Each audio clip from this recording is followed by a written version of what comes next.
பெரியவங்க விஜயம் ஓட்டமி ஓடிக்கினே இருந்தோம். ஆஸ்திரேலியாவுக்கு டெஸ்ட் மேட்ச்சு நம்ம ஃபைனலுக்கு கூட போட்டோம். டெஸ்ட் மேட்ச்சில் நம்ம கெலிக்குது விஜயம் சாதிக்குதுன்னா தெரியாதே போச்சு. 2 டெஸ்ட்டும் பெரியவங்க எவ்வளோ பெரியவங்க இருந்தாலும் அதிர்ஷ்டம்லாம் ஓடி போகிறேன்றாங்களே, அந்த மாதிரி ஓடி போய்கினே இருந்தாங்க. நம்ம T20 மேட்ச்சில் அறியாத பசங்க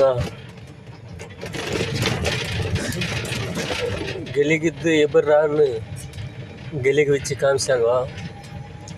அந்த மாதிரி இப்போ வயசு பசங்க கூட நம்மளுக்கு நம்ம நாட்டுக்கு சந்தோஷம் கொடுத்தாங்க.